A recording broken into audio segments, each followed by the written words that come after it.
Imaginemos por un momento a una niña. Tiene, no sé, unos 10 años, y vive en un castillo frío, perdido en mitad de Castilla. Lo más importante, no tiene absolutamente ningún poder. Y es que, claro, su padre, que era el rey, ha muerto, y su hermanastro, el que ahora está en el trono, pues pasa de ella por completo. Así que, ¿qué le queda? Nada, ni dinero, ni gente que la apoye, ni la más mínima esperanza de futuro. En resumen, nadie, pero absolutamente nadie, da un duro por ella. Y sin embargo, y aquí viene lo increíble, contra todo pronóstico, esta niña no solo va a llegar a ser reina, va a cambiar el curso de la historia para siempre. Pues bien, esta es la historia de Isabel de Castilla, una de las figuras más potentes, más decisivas y, curiosamente, a veces de las más desconocidas de la historia. Vamos a ver juntos cómo esa niña olvidada de la que hablábamos se convirtió nada más y nada menos que en la reina que le dio la vuelta al mundo. Vale, vamos al principio. Isabel nace en el año 1451. Pero ojo, su infancia no tiene nada que ver con un cuento de hadas, ¿eh? Todo lo contrario. Su padre muere cuando ella tiene apenas 3 añitos. ¿Y qué pasa? Que la envían, junto a su madre, a un castillo perdido, el de Arévalo. O sea, la apartan de la corte, la alejan de cualquier tipo de poder. Pero en medio de todo ese aislamiento, de ese olvido, hay una figura clave, su preceptor, Gonzalo Chacón. Y él le dice algo que es, bueno, es casi una profecía. Le viene a decir que estudie, que se prepare, porque todo ese conocimiento va a ser su gran arma. La única, en realidad, en un mundo que se lo estaba negando absolutamente todo. Bueno, saltamos unos años. Isabel ya es una adolescente, y la situación en Castilla es un auténtico caos, un polvorín. La nobleza está en pie de guerra contra el rey, su hermanastro Enrique IV, y ven en Isabel y en su hermano pequeño Alfonso las piezas perfectas para su juego. Los quieren usar como marionetas, vamos. La partida de ajedrez por el trono acababa de empezar. Y entonces pasa algo terrible. Su hermano Alfonso muere. De forma muy sospechosa, por cierto. ¿Y qué hacen los nobles? Corren a ofrecerle la corona a Isabel. Se la ponen en bandeja, pensando, mira, una chiquilla, la vamos a manejar como queramos. Pero qué equivocados estaban. La respuesta de Isabel es sencillamente genial. Les dice que no, que ella no va a coger una corona que no le pertenece por las malas. Y en vez de eso, ¿qué hace? Le tuerce el brazo a su hermanastro y le obliga a firmar un pacto, el famoso Pacto de los Toros de Guisando. Con ese papel la nombra heredera, pero heredera legal. Una jugada maestra de verdad, con solo 17 años, ¿eh? Una madurez política increíble. Claro que el pacto tenía una letra pequeña. No podía casarse sin el permiso del rey. ¿Y adivináis qué hace? Pues justo eso, casarse sin permiso. Monta una boda secreta con Fernando de Aragón. Y la historia es que es de película de espías. Fernando tiene que cruzar toda Castilla disfrazado de sirviente, viajando de noche para que no lo pillen las patrullas del rey. Increíble. Con esta boda, claro, sella una alianza potentísima, pero a la vez dinamita el pacto con su hermano y se convierte, de la noche a la mañana, en su enemiga número 1. Pasan los años y llegamos a 1474. Muere el rey Enrique. Y justo en ese momento su marido, Fernando, está lejísimos. ¿Qué hace Isabel? Espera, que va. No duda ni medio segundo. Organiza una procesión, se planta en Segovia y, en un acto que para una mujer en el siglo XV era impensable, se autoproclama reina propietaria de Castilla. Ojo con el matiz, propietaria, no consorte. Es decir, la reina era ella, por derecho propio, y para que quedara claro, la espada de la justicia, el símbolo máximo del poder, iba justo delante de ella.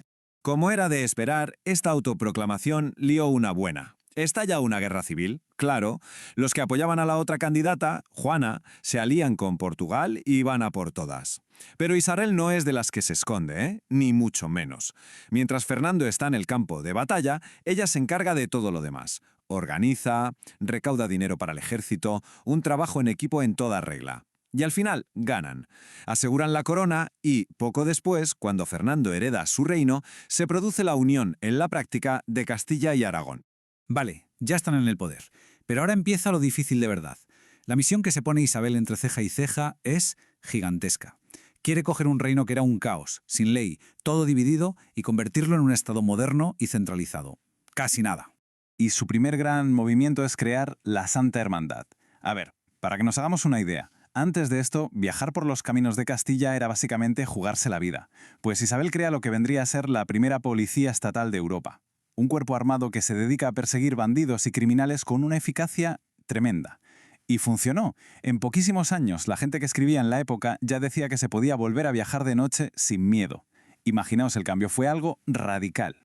Pero no se quedó ahí, esto solo era el principio de su visión. puso en marcha un sistema de justicia en el que la ley, en teoría, era la misma para un campesino que para un duque. Eso era revolucionario.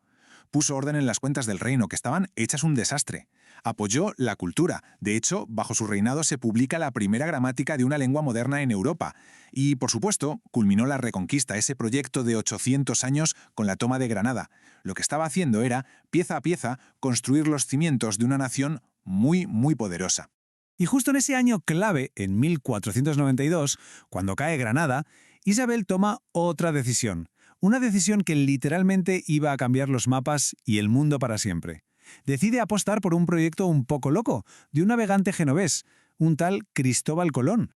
Y aquí entramos en una parte de su historia que es fascinante y la verdad bastante desconocida.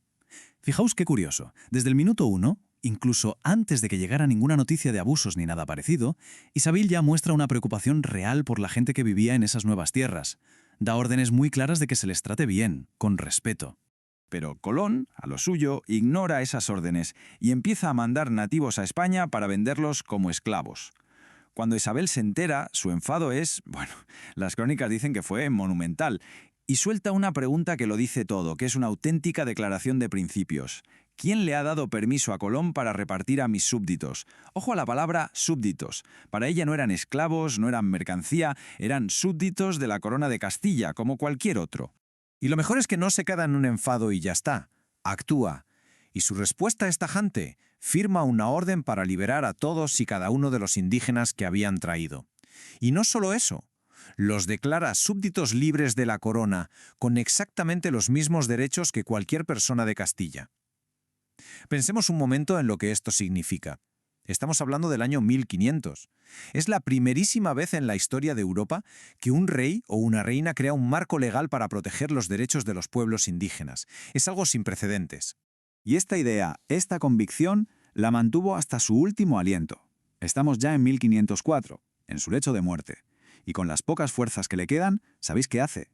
Añade un cachito más a su testamento, una cláusula final, solo para dejar este tema atado y bien atado para el futuro.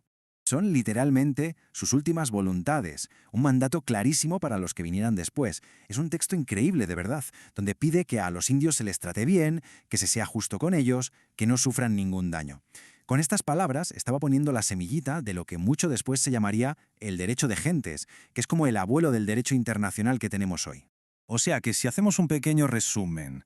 A ver, cogió un reino que estaba hecho un desastre, al borde del colapso, y lo catapultó a ser la primera potencia del mundo. Unificó un país, financió el viaje que básicamente duplicó el tamaño del mundo conocido. Y encima fue una pionera absoluta en la defensa de lo que hoy llamaríamos derechos humanos. Su legado es, se mire por donde se mire, gigantesco. Y todo esto nos lleva a la pregunta del millón. La pregunta final. Siempre que se habla de las reinas más grandes de la historia salen nombres como Isabel I de Inglaterra o Catalina la Grande de Rusia, nombres muy potentes desde luego. Pero después de ver todo esto, de ver todo lo que consiguió Isabel de Castilla, la pregunta es obligada. ¿Por qué su nombre no está siempre el primero en esa lista? Ahí lo dejo, como una reflexión.